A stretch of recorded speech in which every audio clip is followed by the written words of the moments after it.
What's up, people? It's another edition of the New Breed Podcast, the world's best metal podcast or music podcast. Talk about everything brutal, new death, hard slam, grind, thrash, core, and metal. I am one half of your hosting duo, Jay Horsecow. With me, I have my partner in crime, the notorious TIM. Tim, how goes it? Great. How about you?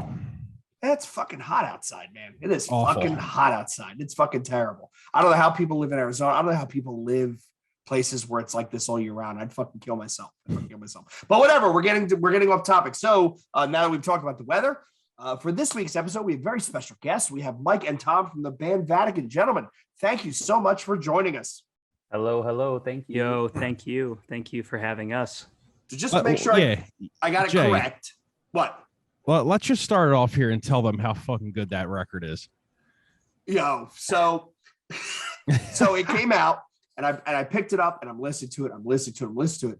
And like 4 days go by and all of a sudden I text Tim and I'm like, yo, I said, I can't fucking tell you why I love this album, but I've listened to nothing since it's come out.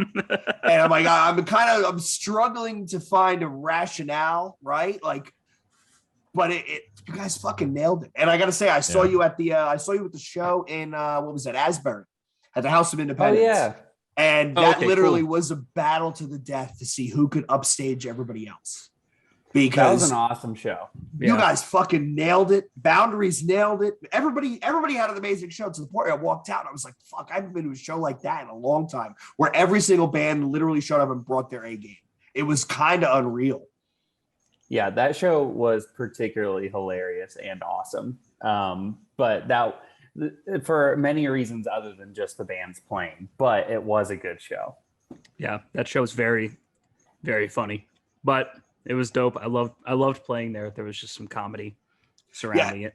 My first time ever being in that venue.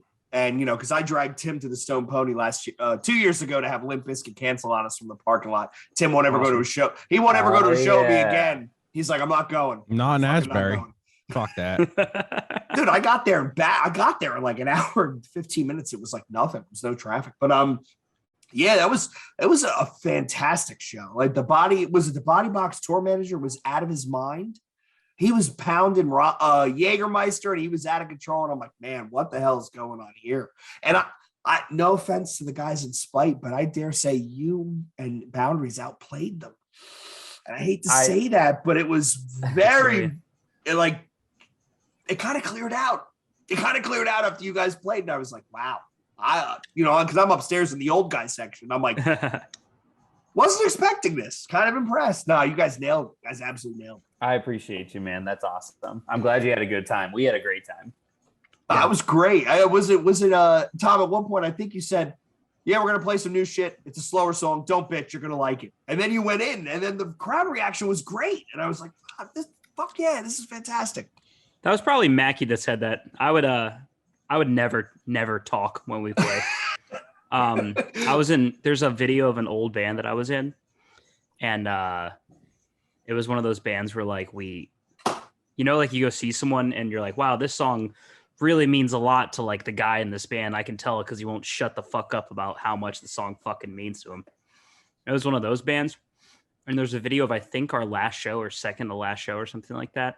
And I'm pretty sure me and the singer collectively in between, not even over the course of the whole show, but just in between one song to the next, at one point talked for 10 minutes. Wow. That is that is an eternity. Yes, it is an eternity. That will take the life right out of the show right there. 30 seconds is an eternity. Yo, 30 seconds is a lot, but like someone told me later on, they're like, I feel like you had a lot to say. And I was like, I guess we did. And he was like, no, I mean, I don't know if you noticed, but there was a real lull for a minute there. I was like, what do you mean? He goes, you got to shut the fuck up, man. And he showed me the video later on. I was like, Jesus Christ. Ugh. Oh, that sucks. Well, there wasn't any booze or anything involved, right? No, shockingly enough, people actually really liked that band. And I feel like whatever I had to say was probably poignant enough. Because the subject matter of the music that we played was like pretty fucking sad, whatever. But literally no one should talk that long. No. A state of the union address should not take that long. No, not on stage, unless you can tell like somebody's legit having instrument problems and they're slowing down to fix it. No, after Dude, like honestly, even that, like if we have like a gear problem, in my opinion, shut the fuck up. Dude, I kind of feel the same. And so, especially whenever you're the singer of a band and you don't play an instrument and there's a gear situation, like sometimes you can go for like maybe 45 seconds to a minute and a half, tops. and then you're just standing there with the mic in your hand, like, And then after that, like, honestly, how about the Eagles? Like, how about them Eagles? Like, I mean, yeah, and it's just like, dude, just kind of take your loss, stand up there. Everyone's gonna start chattering. Who cares? Everyone knows there's a problem at this point. Let it sort itself Definitely. out, and we'll continue playing when shit is back together. But Yeah. no, that is like, just take the L and walk. And the main reason I always brought 2 guitars on stage because I always break strings. So as soon as I break one, I just go, what the fuck, to grab the other one. yeah. Well, what show did I just see? Oh, it was This Is Hardcore. It was I think it was the opener. It was the opener Thursday night. It was Cycle of Abuse, and the guy pops a string like a song and a half in, and then like everybody's kind of just like standing around looking at each other in the underground arts, like yeah. So how about them? How about them Phillies? Yeah, because it was definitely a kind of weird vibe, and I think I kind of think that's why Vane is kind of terrifying as a band, because when they play live, he doesn't talk in between songs. They don't introduce anything. They don't say, hey, we're glad to be here. Thanks for bringing. No, they come out, they play, and they get off the stage, which there's something to be said for a little bit of, adding a little bit of mystery, not only mystery, but the professionalism. Yeah, we ride for that band. That's awesome. He doesn't have to say shit. No, they're just awesome. They were amazing at This Is Hardcore. They were amazing. And it was so fucking hot in there. I was there Thursday night for the pre-show and it wasn't bad. Friday night, I'm standing there and I literally feel myself like fucking melting. Yeah. And I'm like, oh my God, like that's a sweaty terrible. fucking room. Ugh, it's terrible. Was Thursday the headliner for Friday night? They headlined Sunday. Friday was Vane. Friday was Vane. Saturday was Hatebreed, and Sunday was Thursday. Got it. And Thursday was H2O. Yeah. I was the fuck out of there before H2O. You guys played. When did you guys play? What was that? 2 years ago? We played 2019. Yeah. Okay. Oh, so they played the last one. Yeah. Yeah. Oh yeah. Okay. Oh yeah, Mike. Oh yeah. So you're newer to the band, right? Yeah. So Okay. I did not play This Is Hardcore with the band. The old singer John did. Okay. So you joined. What was that? 2020? Yeah. 2020 before music was out, but my big reveal was April 21. Oh, okay. But So yeah, you it was did- like October whenever I went down to Savannah and we all started chilling and trying me out for the band and everything. Gotcha. So obviously you've been in bands before this. What were they? The most notable one that I've been in, I was singing for a band called Church Tongue, originally from Indiana, but then kind of spread across the Midwest. Did you play that tour with it was Church Tongue, Boundaries, and Downswing? Distinguisher, yes, up at Championship Bar and Grill in Trenton. Yep. I was at that show. Yeah. That's awesome. How do you remember that shit, Jay? Dude, I remember that shit, but I can't remember to go out and get fucking milk, and that's why she fucking hates me. Right? That's awesome. I could name all sorts of random band shit, awesome. and then she's like, "Did you remember to lock the garage?" And I'm just like, "Oh fuck." Yeah, that's my only Champ experience. Actually, was that I'd never been to Champs before or after. I know there's not really much of an after anymore, but I very vividly remember that show. Excuse me. Someone from some other band kind of cool guyed me and shrugged me super hard after our set, and it was hilarious. And then I also remember that show not necessarily having enough people for it to constitute how wild some of the mosh was. Yeah. And I remember I'm like out in the where that bar room is. Yeah. And I'm just, I'm chatting, whatever, talking to some people, and I see someone get kicked through that door, and I'm like, dude, I know there's only 30 people in that room. Yeah, right it now. was How kind the fuck did he just get kicked out of that Right? door? Right. It was kind of fucking nuts because Tim, you ever been there? Yeah. Ever been there, Tom? Like it's a we've played there. weird, it's a weird layout, right? Because it's like not really deep, but it's extra wide and kind of wraparound. Oh yeah. Yeah, there was not a lot of people there. I saw Origin play there on a Sunday night to like 15 Jesus people. Christ. And there were like 4 guys up in front just getting their faces melted off by his drumming. Like they literally look like that TDK commercial. They were just standing there moving backwards. Yeah, it's a kind of a shame that venue's not there anymore. I always enjoyed shows there. Funniest Champs experience that I can remember is we played there a few times. But we played there once on a tour we did with Year of the Knife and Acacia Strain. And Year of the Knife starts and Molly climbs out from behind the drums of the mic and says, "Yo, Trenton, what's up, you fucking crackheads?" And we're all like, "Oh my God." And like from behind me, someone just goes, "He's right." Yeah, pretty yeah. much. And that was fucking awesome. dicey awesome. venue in a dicey part of Trenton. And the funny thing is now, because there's no shows in Trenton, right? That weird part of New Jersey, they're doing shit up in this place called Frenchtown, which is literally like, imagine like a bunch of yuppies in like a Riverside kind of trendy, like mom and pop town. And there's a bar there that's having this weekend is Impending Doom, Bury Your Dead, and a bunch of other bands. And then the Show Me the Body. What's the other band that's in that same vein? It's with Signs of the Swarm and somebody else. Upon a Burning Body. That's close. Okay. It was close name-wise. They're playing this like dive bar in Frenchtown in the middle of nowhere, New Jersey. And I'm like, it's kind of interesting. I think I'm gonna go to this just to see what the hell happens. But enough about this. So let's talk about the album, right? So Soul Impulse was great, right? But this new one, you guys literally took it to an entirely different level. Where did it come from? Like, because I won't say that I think it's it's not a step in a different direction. It's really a more mature.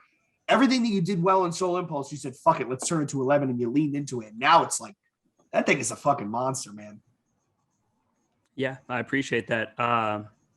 It's definitely better, for sure. And as to like where it came from and everything, I think part of it was all the normal stock whatever answers that people give, like, "Oh, we're older and we had like we've like matured and whatever, blah blah blah." But the two big things are Mike joined the band, and Mike is like a great singer, and I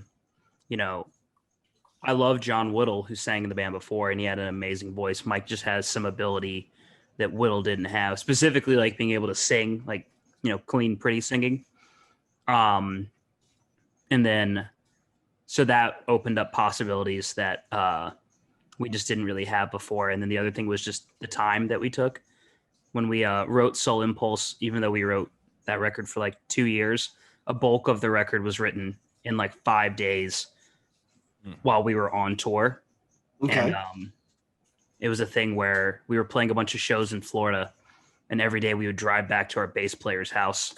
I would wake up really early in the morning and start writing, and I'd write like a song and a half or 2 songs and show them to the band, and we would work on them for a while, and then we'd go to the next show, and then we would come back and like edit, and then I would wake up in the morning and start writing again, and we just kind of did that for like 8 songs on that record or something. And so I think to a degree some of that kind of comes out like a little half-cocked, you know what I mean?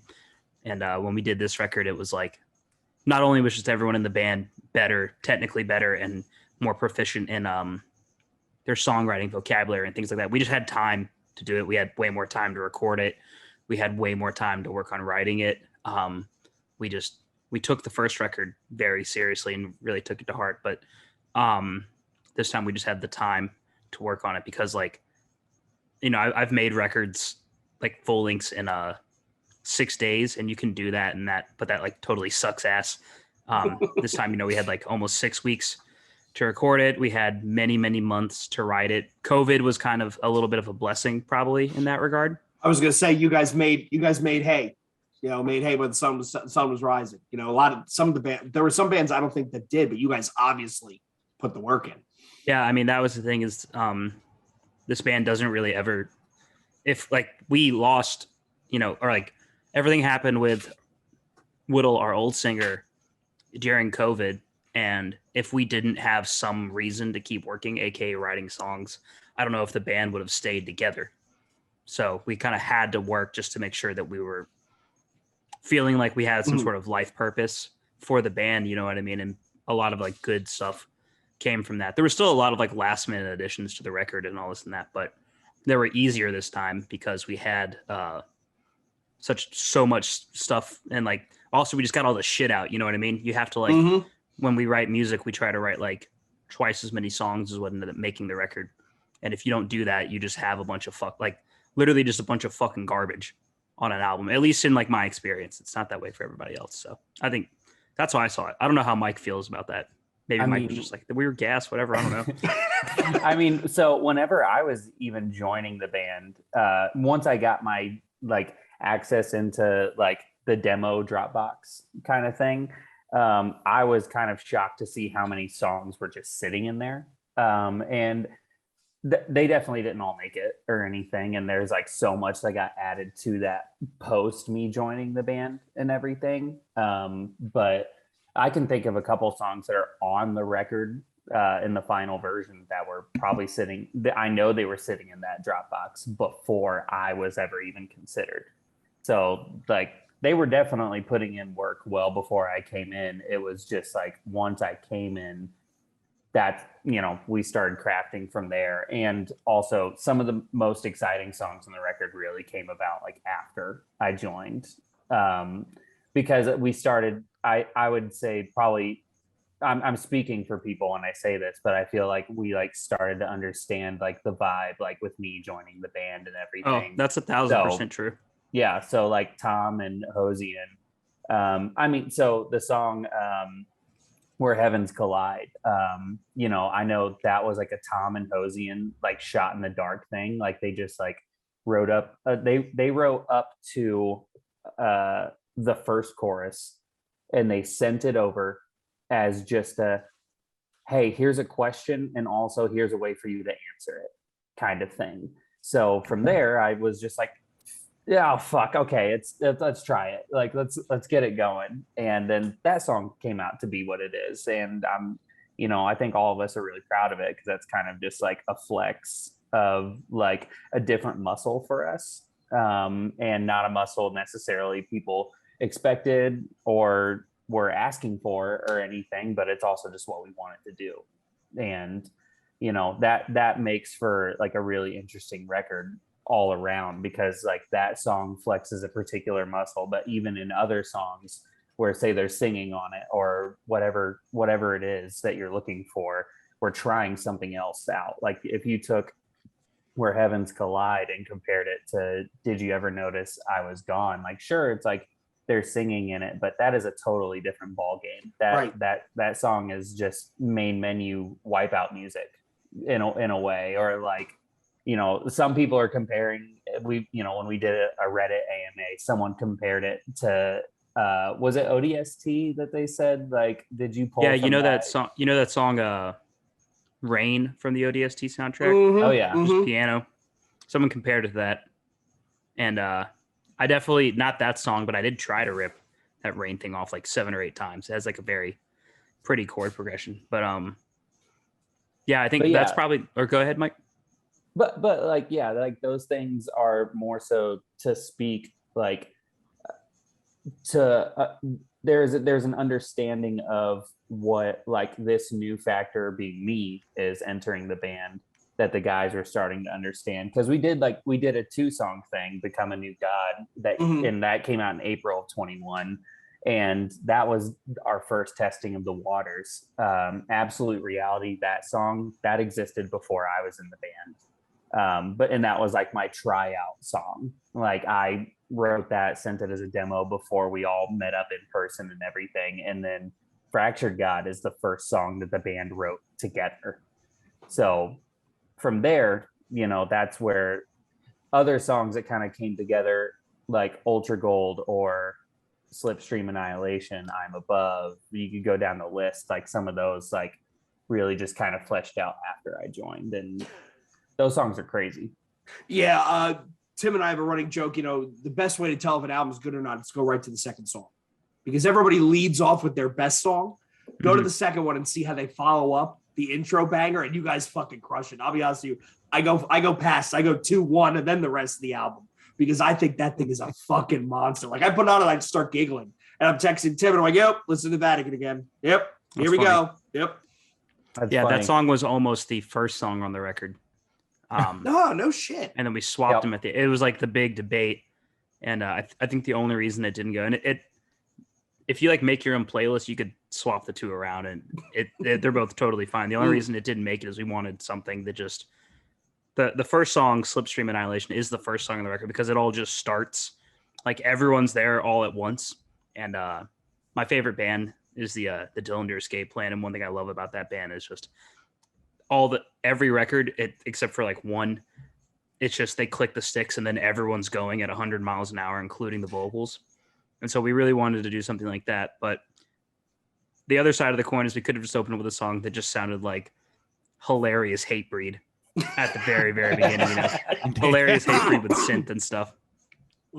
Yeah, I'll tell you what, when Reverence came out as a single, I didn't listen to it for like 3 days later, because usually I'm like right on top of that shit with music. But I remember driving home from a party one night and putting that on, and as soon as the singing part came in, I was like, whoa, and I hit back again to listen to it. Dude, that is an amazing track, dude. I mean, it starts with the riff, and then he goes Reverence, and then it goes into the song, and you're like, all right, go back to the beginning. Yeah, that's one hell of a lead in, right? Yeah, that chorus part is just fucking that's like beautiful shit to me, man. I love that shit. I'm a sucker for that kind of stuff. And when you guys added it in there, I'm like, Jay, like if the record, as I was saying to Jay, if the record is all like this, because I looked at the track listing and I was like, holy shit, there's a lot of tracks on here. And then when I got the advance, I texted Jay and I was like, yo, yeah, you're in for a fucking treat. Because that like Jay said, the record's incredible, man. Yeah. I appreciate you. The use of the electronics is the stuff that seals it for me. Yeah. Because there's enough there that you can catch it with your ear. It adds a unique flavor, but it's not, you can tell you didn't just throw it into like, let's just put a synth part here, or let's put some samples here. Let's throw an 808 or something in here. Like it adds without being overpowering, like, because no offense to Slipknot, I shouldn't say this out loud, but some of their later stuff, there's just too much shit going on. And it's not that I'm old, right? I can still listen to Dillinger Escape Plan. I think that new fucking Wormrod album is one of the most insane things I've heard all year, right? So I can deal with like crazy, goofy shit going on all over the place. But yeah, you can tell when bands are like, I think we're missing something. You want to add like let's add a didgeridoo. Yeah, let's just add a didgeridoo. And it's like, somebody, what was the producer doing in that moment? Yeah. No, I mean, there's before I I think we lost Tom's audio. I was just saying there's a fucking didgeridoo on the record that nobody knows about but me. Go ahead. There are seriously? things on now the I got to go back record tonight and try and find it. All right, now I got to try and find it. There are definitely That's great. things on the record that are hiding in there, just layered under a bunch of shit, and they're just funny, and only we know about it. Like we sampled a vocal. We sampled a vocal from one of our friends' bands that also recorded with Randy, because Tom just found the file and he's like, I'm gonna fuck this up and just put it somewhere because it's but like before Tom takes us away, because this is his realm, it is a very normal thing for a band to come in on their sophomore or junior album and just be like, it's us but with synth. And you're just like, oh my fucking God. Right. Like, Right. who fucking cares? Like, you know what I mean? Big ups to my friend Tom, who does not perceive the color green. Who did you guys record? What you said, Rainey? Is that the dude from what's his name? Studio? LaBeouf. He was with Graphic Nature, but that's studio. That's right. No one's with Graphic Nature anymore because that studio is gone. Oh, Yeah, okay. There's a whole new space now. Randy was initially Randy was a big help in that regard. But he and I were one of the reasons we wanted to do the record with Randy is Randy's in this band Tradewind, and they made a record where I fucking love that band. I didn't know Yeah, it's he awesome. was in that band. Okay. Yeah, but he produced their last record and wrote most of it, and it's a very it's like just a good lo-fi like sing record, but there's a lot of really cool production in it. So I was like, oh, I want to go to him because we do some like the first album has a bunch of electronics in it, but the only reason like I knew when I joined the band, as soon as I joined the band, I started trying to put like keyboards and pianos and anything in there because I always want us to do something that either our peers don't do or our peers can't do or whatever. And on our first record, we recorded with my friend Pat, and I was like, I want to go to Pat because he's really good at electronics and post-production. So he's going to fill the record with crazy shit. And it ended up, he didn't have time. We didn't have time to have him do that stuff. So I just kind of had to learn on the fly. So there's stuff on the record. I honestly didn't really want to do it, but I'm glad I did because that developed like a new skill set that I was able to bring to the band. So on this record, I was able to go way harder on it. And I think part of why you're like, oh, it feels like it's in the song or it's like part of the song. Is none of that stuff is an afterthought to the band. Like when we start writing, putting down other sounds that are not just the live instruments, whether it be synth sampling or even taking a real instrument and doing something to it to manipulate it is it's not something that's at the end of the process for anybody. It's very much a part of our so band's it's up writing. front. It's up front. It is. As opposed to There are songs that start from like electronic ideas. There are songs that have whole electronic parts, and all that's very intentional. Because I don't want I have a friend named Kyle Odell that produces like rock band records and things like that. And something he told me was, a big it's just when a band is at a certain level, you have to be the audio of your record has to be competitive, which means there's like a certain bar you have to meet with how it sounds. And a big part of that in that world is there has to be a certain amount of post-production. There has to be, sometimes something has to happen that makes it sound like a Michael Bay movie, basically. But so much of that is an afterthought to so many people. And some people go to a producer because they're like, yo, just put the explosion here, just put this, put that, put a rise, whatever. And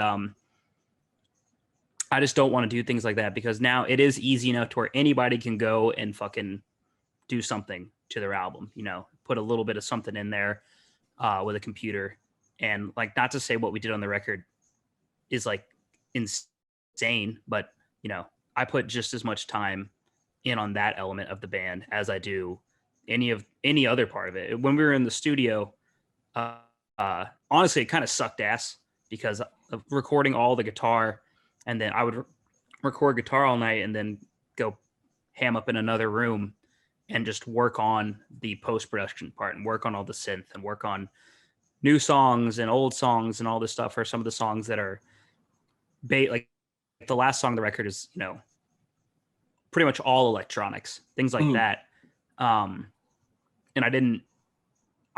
on one hand, it was fulfilling to do that, but it wasn't necessarily enjoyable, but it had to get done. And I'm glad that I did it. And I'm glad that it all made the record, but that's it's just one of the things that I hope that will always be a major part of the band, because I do think it is something that makes us unique, especially compared to some of our peers next to us is that like, we want like, if we have a tool in the toolbox, whatever it is, we want to use it.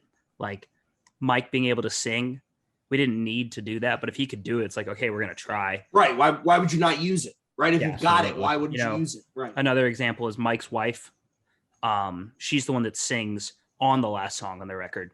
And I'm not trying to reference her as a tool, but it's like, if she's willing to come and assist us and participate, that I want to do that. And we all pushed really hard for that, to find somewhere where she and Mike could sing on something together, because that's just like, like that to me, that's just like a cool, like beautiful thing. I would kill to be in a situation where I could do something like that with someone that I love and everything.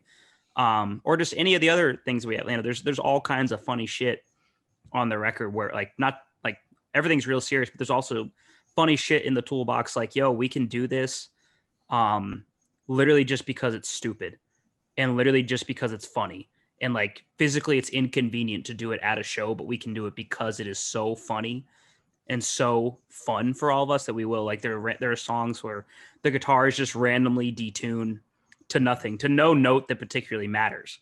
That was the thing that we had to discuss with Randy. We were like, hey man, sometimes like we just do things and they sound bad, quote unquote bad, because they're supposed to sound pretty bad. But that is another element. That is just another part of the band, is trying to make things not, if there is all this digital crazy stuff where all of that is always to the grid and very specific, we want to put some other stuff in that feels wild and debatably awful. You know, some things that just sound like a fucking trash can falling downstairs or a car hitting a child. The Saint Anger snare is what you're saying. Oh Saint man, Anger I snare. tried to listen to Saint Anger all the way through the other day, man. I made tough, it all the way isn't it? through. It's tough. The last song is actually the worst song. What song is that, Tom? What's the last song? Dude, who cares, man? It's straight up who gives a shit. It's horrible. It's really bad. I could go into all the reasons that it's bad besides the snare, because I went real analytical about it after I listened to it. But yo, that shit is fucking garbage. That's doing it the wrong way. That band did big no. They were trying to make a thing that was not sounding bad on purpose. That's the thing. And one song in particular does exactly that, and like seems to be a standout for some people, is Numb, because that whole last breakdown is literally detuning as it's playing. And okay. And it just sounds like it just sounds, honestly. And it's just heavy. And we do that live. We detune our guitars for that live, because we've been recently in these last like couple months opening with that breakdown, and it's the first thing we do. So the first thing that we do when people see us is intentionally sabotage ourselves, and then all three guitar players have to try and fix it before the next song starts. Well, but everybody turns and runs back to the pedal board, and they're in front of the amp trying to Are you? What are you, just pitch shifting on a pedal while you're doing it? No, it's because a lot of what we do on the records and in general is like, I don't like, because we do all the crazy effect stuff on synths, I don't like to do too much effect shit on pedals. Okay. So a lot of stuff is just, what technique can you physically do? Gotcha. So it is literally taking the bottom two string tuning pegs, grabbing them both at the same time, and just randomly dropping the pitch to no note that matters. Do whatever you want. Who cares? Okay. And then just, you have like 12 seconds in between that and the next song to quickly fix it and just go back. Did you do that? Did you do that at the LDB show? Because I got to go back and watch. Yeah, you can watch it. It's the first thing that happens. I didn't notice that because I checked that out over the weekend. I did not. I wasn't looking for it, but now I'm going to look for it. Yeah, now you're going to look for it. Well, the thing that's coming from the both of you is it sounds like you actually have fun doing this, which is hardcore. Sometimes I think bands take themselves too seriously, and you can't always be hate breed, right? You need to kind of lighten up and enjoy it. Fuck, man, if only we could. I mean, not for nothing. If they had made Satisfaction is Death is Desire like 8 times, I never would have complained. Never would have complained at all. But you guys had fucking fun with it, which is it bleeds through. It bleeds through the live show. So let's talk about that. You guys just came off a hell of a long tour. What was it? 30 days, 31 dates, something like that. It was 6 weeks. It was 6 weeks with the whole package, but we also still did routing shows to California to start the tour. So we were out for like 7 weeks total. Jeez. And what was the reaction? Like, because we started this episode when I saw the Asbury show, I thought it was absolutely fantastic. What was the general, like, how are people, were they digging the new stuff? How was your experience? I thought it was great. We went into the tour knowing that, with Spite being the headliner, and, they're obviously the ones bringing the most people to a show. And we knew that we would be in a box where we don't come from this space. And at the same time, we know that we would probably do really well in this space, just, all things considered. So, and it really paid off for us. That's definitely the best tour that the band has ever done with me in it. I don't know if anyone else can say otherwise prior to me, but like when it comes to attendance, but also just kind of like just energy and overall like enthusiasm about finding this band that people have never heard of before, like those reactions felt pretty good. And awesome. And that's what you hope for, right? We're still like a pretty small band, and like we're still growing and trying to show people like who we are and what we're trying to do. And that was definitely a good tour for us to do something just like that for us putting out this new record. So it felt great. That and like all the other bands, they were a great hang. Spite was wonderful. Boundaries is wonderful. Body Box, they rocked. It was a good time. So even though it was long, and by the end of it, we're all like begging to get home. It was great.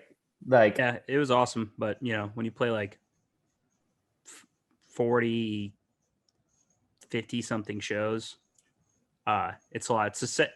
It's the second longest tour I've ever done, but I'm the longest tour I ever did was like almost 10 years ago. So I'm like, wow, by comparison, I just do not have the gas that I probably used to have. Get old. That this tour is actually the first time that I've ever felt old. Wow. I tore an AC joint during like halfway through the tour, while I was like Jesus moshing to either No Zodiac or Boundaries or something. And I think it was Nozo as their last day with us as the whole package. So I think it was them. Oh no, it wasn't Nozo. It was Boundaries. I remember it very vividly because I dove on a guy and he threw me to the ground. We got in a scuffle after that, and he apologized later profusely. He was a guy where he was like, "It's like my third concert ever. I don't really know what's going on. I didn't know you were in one of the bands. I thought you were this other dude that had hit me." So he was like very apologetic. It was fine. But yeah, I vividly remember it because I was so I'm like definitely a little bit of not a little bit. I'm totally a hothead.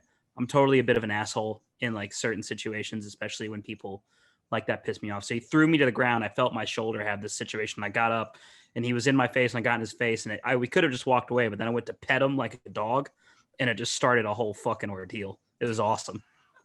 Yeah, I was like 75 times bigger than me. Could have fucking eaten me alive. But I'm glad he didn't do it. But yeah, I got hurt and I was just like, damn, I was in a sling for a couple of weeks. I'm going to have to go and do, start physical therapy on this tomorrow and some other stuff.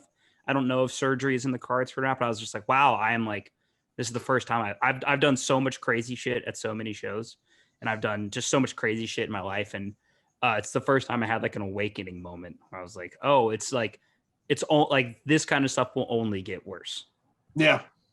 Didn't one of the guys from Spite hurt his back or something like first week of the tour or something? He compressed a vertebrae or something. I saw something on Instagram where he was playing through it and I was like, Jesus Christ, you guys are lunatics. Not Spite. It was Body Box. It was Alden. Oh, remember Alden they showed up a little late that day. It was the second day of tour. And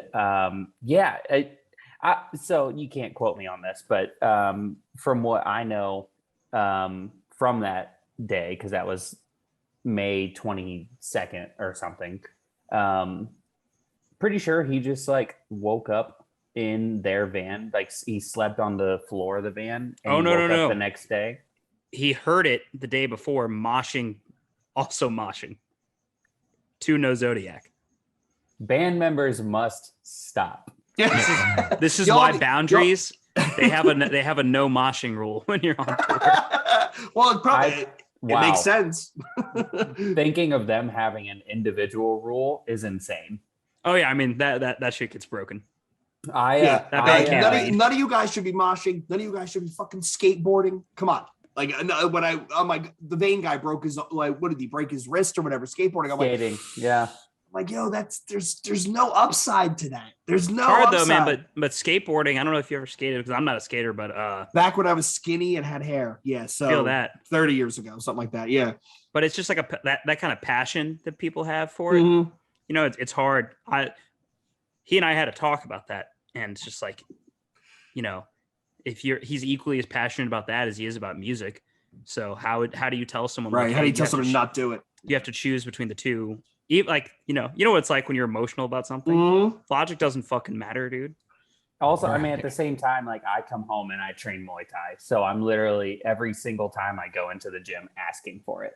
You know, Pretty much, yeah. Yeah. How's the addition of UNFD helped with the band? It's been cool. It's like, so like they've been super supportive. So, we were talking to UNFD before Mike joined the band, and they were willing to like stick around through like the singer change and while we tried to find a singer and everything. So they were very supportive in that regard. And then they've been cool. You know, to some degree, I'm like, oh, like a label's a label, but that's just me being jaded. They've been really awesome. They've been really supportive about giving us the stuff that we need, just to make the record successful. They're pretty new when it comes to like having a foot in America. So that is like, can be a challenge to some degree, just because like, it's just a new business in that regard, but everything they've done for us in America has been cool. It's definitely, there are a lot of people that have heard the record that if we had put it out on 11/26, the last label that we did an album with, would have never, ever heard it outside of me walking up to the person and handing them my phone and saying, you have to listen to this now. So, you know, the reach that they have is great. And also just the people are really cool. The people that I get to talk to there every day are awesome. It's very much just like, I don't really like, I've had enough like music relationships where I'm like dealing with quote unquote suits that, at least for me, I have like a very particular way I want to like do business with somebody and talk to somebody. And it's literally just like, yeah, if I can't shoot the shit with you and say all the shit I would normally say and do all the shit I would normally do, I just don't want to work with you. And everyone there, like, yo, we can just hang out and watch the fights. You know what I mean? On Saturday and just do fight night. And like, that's like, as like lame as that might sound, that is a very valuable thing to me when it comes to like anyone that we right, because you get the feeling that you're not just an asset. You're not just another signing that could potentially blow up. They, you know, if they can relate to you like a person, there's a different kind of relationship that comes from there, a different type of cohesion. I'm not just, you know, they didn't just sign me because they were looking for XY type of band and we fit the bill. Yeah. No, yeah. And I mean, are they Australian? Tom, they're Australian, right? They are Australian. Okay. The company has like their foot in Australia and the UK. That's really where the bulk of the company started at. And then the American branch is new within the last few years. Oh, okay. Yeah, it's wild, dude. They put out 3 of my favorite records this year. You're awesome. Obviously your guys. The new Thornhill record is fucking amazing. Great record. The new Mood Ring record is absolutely incredible. Yeah, the Mood Ring record is awesome. That's fam. That's fam. Hunter is so talented, it's actually aggravating. Yeah. We Hunter, we had talked when we were gonna do like some singing stuff. We were like, oh, do we want to like work on these songs with anybody? And Mackie, our bass player, like Hunter is his best friend, and we've all been close with Hunter, so we worked on some songs with Hunter. Because like I know that like in hardcore and everything, like the idea of like someone else like worked on music with you or produced you or like wrote with you, and like that's so fucking lame to be baby about it. Like we wrote, 90%, probably 92% of the record, but definitely, you know, we're down to talk to other people. Randy helped write some stuff. Hunter definitely helped write some stuff, like as far as like some vocal stuff. You know, Mike's wife helped write some stuff. That the record was really collaborative in that regard. But Hunter was like, Hunter's a dude that just fucking gets it. Yeah. I mean, and not for nothing, if you have a friend who has a skill and that skill could benefit you, why would you not take their fucking insight? Why would you not take their suggestions? Right? I mean, people are too proud, man. Well, the hardcore scene is mainly performative virtue signaling anyway. It's kind of embarrassing. But like look at all the stuff he's touched, right? Like, I mean, Mood Ring and Body Box and DOG, or is it DOG is the other thing. And Yeah. he produced Weeping from New Jersey, which I love that 3-song. Yeah, the Weeping record's really good. Yeah, they're Weeping like a Nails death metal. Like, I'm a big fan. Yeah. But I mean, the guy obviously has a talent. So why would you not? Why don't you not fucking go to him? You know? He's awesome. And the other thing is he's just like a friend, man. Like Hunter's another dude where like, yo, Hunter's a dude I can sit down and watch the fights with. Yep. You know, that is a dude that I do that with. And I'm gonna see him probably next week. And I just love that dude. And I really the best part of like doing music has been like making these friendships, but then like having something tangible to come out of it, you know, whether that be touring or like the songs. And I hate the idea of like someone being like, or let me rephrase, because I don't, people can say whatever they want. And I honestly, it doesn't bother me. If someone said like, yo, it's lame that you and your friend, like who's not in your band, wrote something together, be like, cool, dude. Okay. Yeah, like, whatever. I mean, I think it's great. And I'll do it again. If Hunter wants to like work on more music, I would do it again. Yeah, he rung up Tim and he's like, "Yo, what are you guys doing? You guys free Wednesday? Let me come on the show. Let's hang out again." And we literally just awesome. he came on. We had no agenda and we just kind of bullshitted for an hour, and it was a really fun conversation. I mean, Oh yeah, some people you just connect with and it works, and then those are the relationships that carry you forward. So speaking of carry forward, what's next for you guys? Besides obviously taking a bit to like recoup after like 7 weeks of being in a van, what's next? So we have a tour coming up. It starts on the 21st with Alpha Wolf and Body Snatcher. So, right, you mentioned Thornhill. Alpha Wolf and Thornhill are together right now. They're both supporting that band Era. They're on a full US right now, but another great band. Yeah, another UNFD band. So when that tour finishes up, we're doing like 2 weeks and some change with them and Body Snatcher. It's mostly Midwest and like Southeast stuff. But we're going to do that. And then that ends on like the 7th of September. And then fast forward a couple weeks, we are going to Europe with Stray from the Path and Guilt Trip. Awesome. That's awesome. Yeah. I wanted before I forget to ask this, not to cut you off, but I wanted to get this in because you're the first band that we had on that I wanted to ask this because of the tour duration you just did. How is the gas prices affecting the touring, man? That's got to be brutal for you guys. It is. Why go on tour when you can just sit on your couch, man? Way fucking cheaper. Yeah, way cheaper. Way cheaper, dude.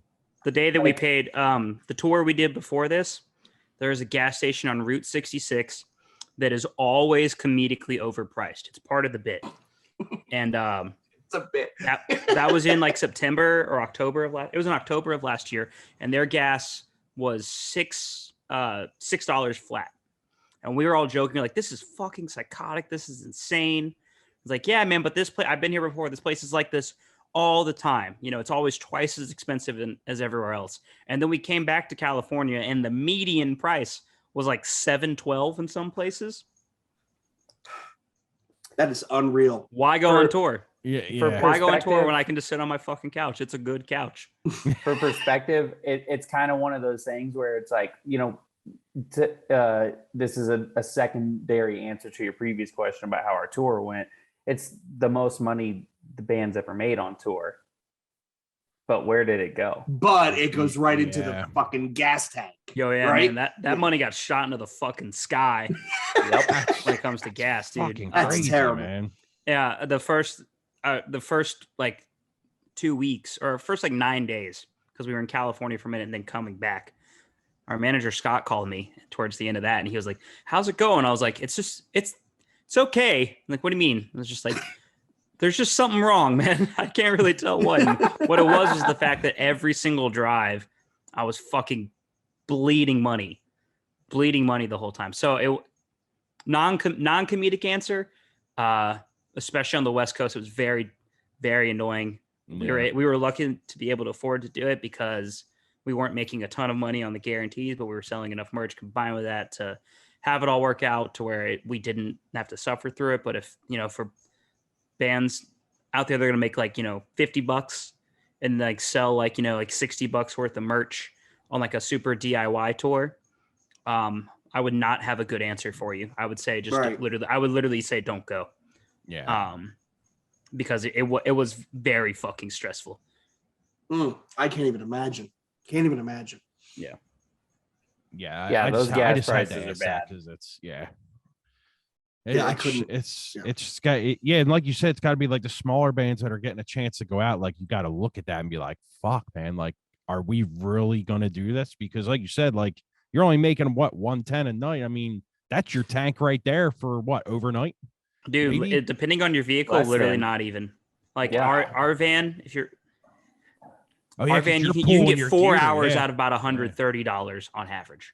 Wow, yeah, 4.5 hours if you're pulling a trailer. Yeah, that's gotta be like fucking frustrating as all get out, right? Like you said, we're getting good attendance, moving merch, things are going, and then it's like, we're eating Taco Bell again. What?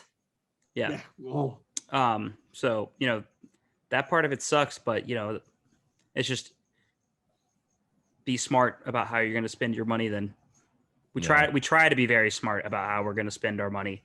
Money to me is the most terrifying and stressful thing in my life. It makes me anxious and suicidal constantly. So because of that, I'm very much a penny pinching asshole when we're on tour, enough to where it could probably cause problems for other people. And I try to like let it go. But if you're going to go out there and you're not making a ton of money, or if some band is offering you to go on like a tour and like, you're going to play in front of like 3,000 people, but you're only going to get $100 a night.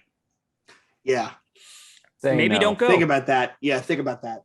No. I just read an interview with Justin Beck from Glassjaw where he talked about what they went through making Worship and Tribute, and then they went in about why did Glassjaw never become everybody loved that band. If you were in the know, you knew they were fantastic. Why did they never become big? And he actually told some story about we came home from tour, and I'm looking at myself. I made $9,000 last year. And we're basically a band's band where if you're in other bands, you really enjoy it, but it's never going to have the commercial success that because we're too unique, we're too different, we're too out on our own. Do I really want to do this? And that's why he stood up his merch company. But he talked about that, about, it truly is a labor of love. And at one point do you go, hey, wait a minute, getting too old for this. And he literally was like, dude, I made $8,000 in 2003. Well, that's why that band did the smart thing eventually, which is getting out of the if you are a niche band like that, if you're a niche anything, then you just got to stop paying people, so get out of your deals, stop having a manager, don't have a merch company, be your own merch company, be your own this, be your own that. If you can build that culture, you can make a lot of money. Like now Glassjaw make like, when Glassjaw does something, they were making money off their merch when they weren't even a band, right? Yeah. Those, I mean, it was like $40 for a t-shirt and everybody was wearing them. It was like, I mean, God bless them. Yeah. It's awesome. That band is kind of like, to some degree, when I look at like people who I'm like, oh, I really respect what they did. And like, I would want to like model like my career or whatever after that. Beck and Daryl and a lot of what they did is like really high up there on that list because it's, I have no delusions about if this band making a lot of money off of the traditional ways of being a band, Right. I'm very aware of how money works here. I'm very aware of what every single thing that we've agreed to and every single thing I know where every single one of those pennies or fractions of a penny is going to go. And it's very fucking rare that they end up in my bank account. So, right. Yup. Right. Yeah. That Glassjaw tour was good. I saw it in Philly. And it was good. Awesome. I mean, they were as tight as they could be. I'm kind of disappointed he didn't get a second guitarist. I'm kind of disappointed. Like, couldn't find. Why Tom do that when you got to pay him, man? Yeah. Yo, straight up. Why would you do that when you got? Like, that's why now for the good thing that Glassjaw does though is they still have the balls to, if they're not going to have a second guitar player, just don't have a second guitar. So many other bands are like, I'm not going to have a second guitar player, but we're just going to pretend that it's there. Right. And just have it play over, we'll just play it through here. Yeah. Play the ghost guitar through the PA. Mm-hmm. And at least if you're Glassjaw, you say, nope, why I'm not going to do that. And it worked. Sometimes it's not going to sound great. Yeah. I mean, it worked. I mean, the only times I really noticed was the weird, like Weinstock noodly stuff he did in certain songs. Oh yeah, you mean where he Worship and just goes Tribute. up and just plays nothing? Like the Just worship plays- and yeah. tribute stuff. He plays nothing that's real. I Yeah. love that. I love Yeah.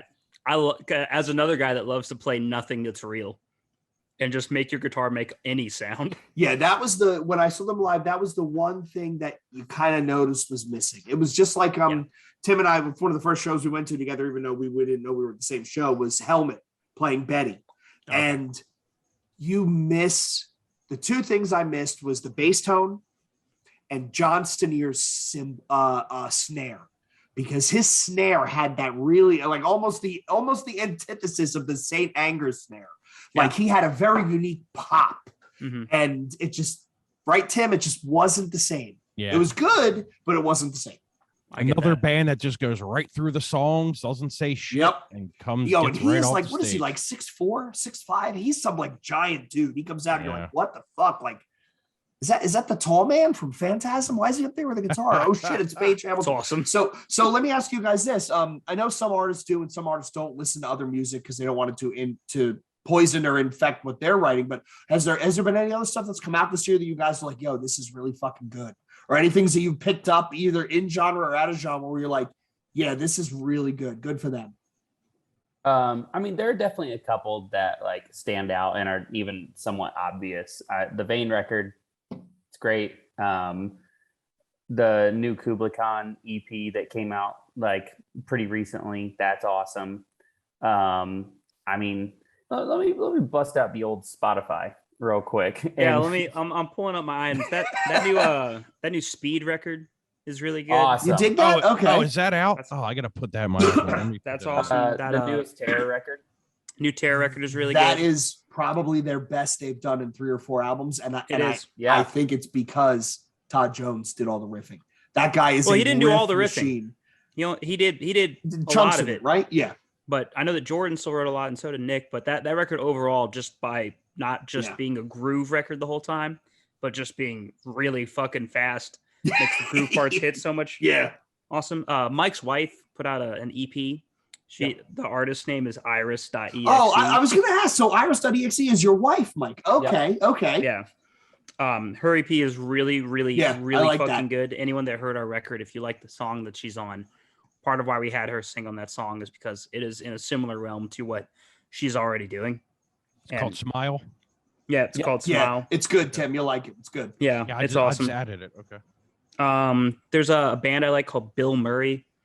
That's a guy, this homie that used to be in Attack and now he's another where he divorced himself from the music industry completely, releases all his own music himself, tours himself, whatever, blah blah blah. But it's really, really crazy, like 80s like synth mixed with like screaming and then like breakdowns. I'm in. It sounds really weird, but there's parts that rip off the It's Doom awesome. soundtrack. It's awesome. He does like 2 EPs a year, and it's called Bill Murray, which is fucking hilarious. Yeah, I gotta find this. now. Is it Bilmuri? Is that him? Yep, that's the one. His Shit shit's is awesome. hilarious. If you like that, Absolutely cranking my fucking hog. absolutely Oh, cranking my oh, the it's AMF song and is hog. awesome. That's one. It's the one newest, word. Yeah, yo, The newest Pocket EP was the is shit, one yeah. word, and it's 400-pound back squat. Yeah. Okay, I've Fucking heard this. I sick. didn't know Yeah. that was him. Yeah, it's all- Jesus. There's a whole That's treasure amazing. trove Pocket of stuff, bullshit to go great. down. That dude is definitely an influence on Vatican, at least to me personally, because of the production that he does is very cool and interesting. He does a lot of his own production, but also, like earlier when you were like, "Yo, y'all guys are like a band that just likes to have fun." If it was up to me, we would be like shit posting constantly, and luckily it's not up to me. We're a collective of people, but Fluoride do- in the hard seltzer water. This guy's got me. He's got me on the song titles alone. dude, he's fucking hilarious, man, and I love that shit. But more bands should just be fun. More bands Yes. like smile and like be serious about your music, but you should also just be like, yo, it's pretty annoying to be in a band and travel all the time. You don't make a lot of money.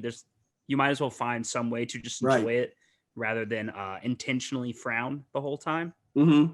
And that's like also, I mean, like another thing that I like relate to with that guy's band is something I heard him say where he was just like, I'm a very depressed individual and this is like very much a therapy for me. And that's definitely the way I look at our music. Like I am I'm a horribly depressed person.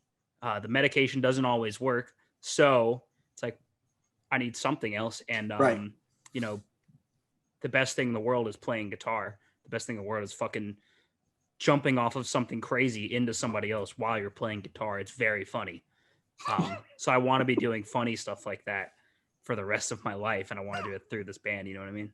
Got it. That's wild. Definitely. That's wild. Yeah, there's been some good shits here. I would agree. The Vane album is absolutely terrifying. Kubla Khan got a hell of a response at This Is Hardcore. And I really wasn't sure how they were going to go over because they were playing late on a Sunday and all the other bands earlier in the day were kind of like more traditional sounding stuff. And they got a hell of a pop. I was like, wow, that's good for them. That's fucking awesome. They've definitely earned their love from the hardcore world because I can remember a time when they were not getting hardcore love and they were like still just considered like a metalcore band especially when metalcore was like a bad word for a while. And people were lumping them in with that. But now they've like kind of got their ticket into that world that they already came from and were a part of. Right. But like, you know what I mean? Just one of those things. But like to see something like that happen for them is awesome because they definitely have earned it. They have done their dues. There's more of a demonstrable to that point, Mike. There's more of a demonstrable open-mindedness now where bands like Kubla Khan, bands like Body Snatcher, bands like Sanguisugabog, like some of your heavier stuff where it's like there's no way in hell anybody be interested in this, and they show up on these mixed bills and they absolutely kill it. And it's like, dude, when I saw Body Snatcher with Dying Fetus again, I'm in the back with all the old guys and they were so ridiculously heavy. I was looking at the graybeards next to me and they were all giggling like like looking at each other, pointing and giggling because awesome. It was unreal, you know, because it was Undeath, Frozen Soul, them, Chelsea Grin, and the Fetus. And then there were 3 people dead outside the venue in Philly. Thank God I missed that by 15 minutes. I heard about that. But yeah, I ran out of there 15 minutes, thankfully 15 minutes early. I get home and I'm lying in bed and Tim is texting me like, yo, you okay? I'm like, what the fuck are you talking about? Dude, the show is awesome. What do you need? And then I start getting the messages. But yeah, they got a hell of a response. All the old guys were kind of looking around like, yo, this is kind of fucking wild. So I'm glad. I hope that we go back to mixed bills and fucking shit up and bring in different bands with you because you can't listen to 6 brutal slam bands back to back. I mean, I would enjoy it, but I'm also insane. Most people will be like, my God, my ears, make it stop. But I absolutely agree. Like that stuff is fun. Like, and those are things that we want to do. Like we talk all the time about like, what kind of bill would Vatican go out and do like a co-headlining thing or like a headlining thing with in the future? And like, we're always, every single time it's a mixed bill thing. You know, we're always thinking like, oh, there's like this band in the death metal world that like we like really fuck with, or like maybe we want to go out with this like almost pop punk adjacent band or something like that. Like there are definitely things that it's just like, yeah, that's in our wheelhouse. We can do it, you know, stuff like that. But also even on a larger scale, that shit clearly works. And like, even if like you send in like some old heads and they aren't expecting to like a band like Body Snatcher, like we also had a friend who was on that tour that works with Undeath, and he was like, yep, this band is absolutely crushing it every night. Never thought I'd say it. And it's like, yeah, I mean,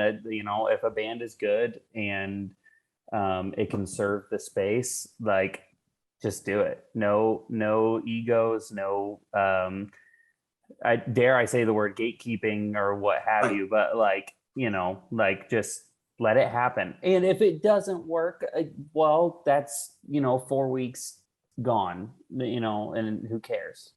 Right. All right. Well, Tim, I know we're running long on time. Any other final questions? No. All right. So, Mike, Tom, listeners want to find you. They want to find more information about Vatican. Where do they go? Where do they look? You can find me at Henny Penny. It's a coffee shop down the street from my house. And you can just ask me. I'll just hand you my phone.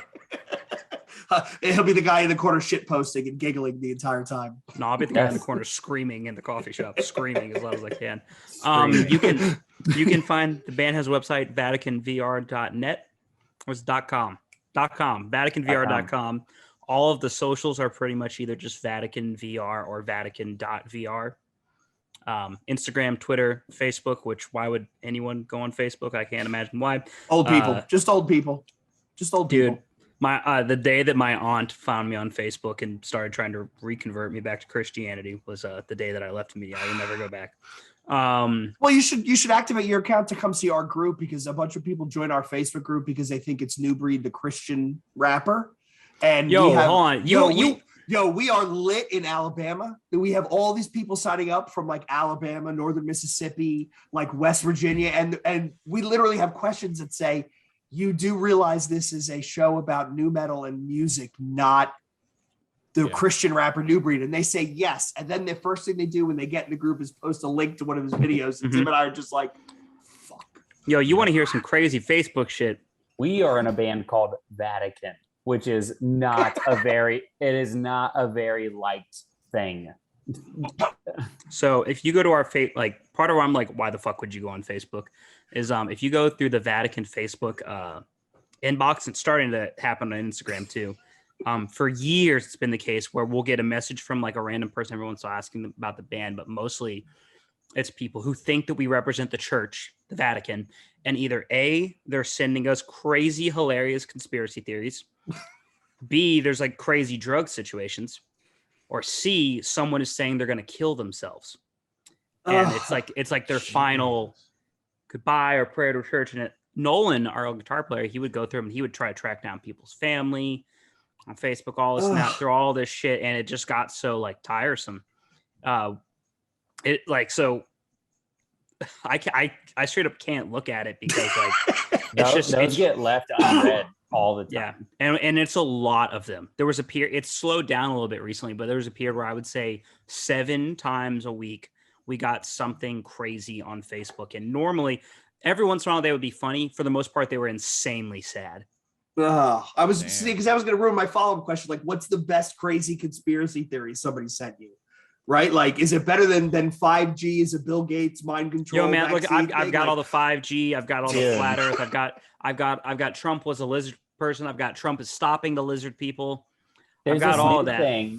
There's a new thing that I've been noticing. So, I'm a guy, I'm in a band, I'm like a little self-masturbatory to a certain extent. And like, so you look up like, oh, who's posting about my band or whatever, right? So you get on Twitter, you hit the search bar, shit, I can do it literally right now. And you just type in Vatican. And it just starts getting fucking awesome. There's a lot of stuff right now. Like I'm looking, it's like something about the Vatican being on fire. Something I've been seeing a lot lately is someone saying Vatican 2, as in like the sequel. Not sure what that's about. Scared to see what that rabbit hole looks like. But dude, motherfuckers hate the Vatican, and we just get some of the backsplash from dude it. Speaking of that, I'm looking at one right now where it says it's a quote tweet, and the original tweet says coin just minted by the Vatican, and it's someone it's a 20 euro coin, and it's 3 people in mask, and one of them is getting the vaccine. And oh my god! And the person that quoted the tweet, her name is Miss Peel. Feel free to go after her. And says, "This is not a joke for those who still trust the Vatican." Oh man, people. That one. Well, so there's a great quote from a guy by the name of Dave Snowden. He's a doctor of complexity theory, and he says the biggest problem with the internet is in the old days, every village had an idiot. And you knew who the village idiot was, and you kind of just left him alone, right? Because he was kind of like a novelty, like, oh, this is the village idiot. The problem is with the internet, the idiots have found each other, they banded together, and they have legitimized idiocy. So now it's like a legitimate like population of people, and it's like this is not I'm convinced as an adult we can all admit that the internet is 2 things. It is equally parts amazing and terrifying. Like as adults, we can realize that. And when there's kids on the internet, it's like, yo, I had my eyeballs, blasted clean with goatseed shit and blue waffle back in the day. It's like, I know what's out there. It can't get any better. It's all downhill from there, right? Yep. If I have a child, but that child is not having access to the internet, they're only having access to the wooden box they're contained in my basement until they're 18 and can make their own decisions. But they'll have never seen natural light, so I don't know how that'll work. They'll end up like the people under the stairs. Tom would train his kid like Batman against their will.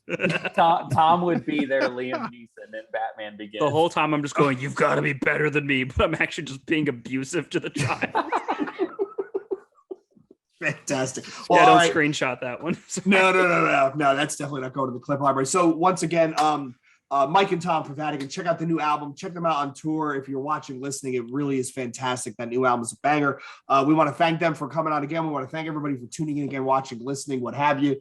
New Breed _podcast at newbreedpodcast@gmail.com for any questions, concerns, complaints, or great conspiracy theories. If you can prove to me that Donald Trump is simultaneously a lizard person and trying to defeat the lizard people, I'll send you a free New Breed t-shirt. New Breed _podcast at Twitter and on Instagram. And yes, the Facebook group is lit. And if you have good backstage footage of New Breed, the Christian UK rapper, please let us know. So once again, until next time, this is New Breed Podcast saying cheers. Later.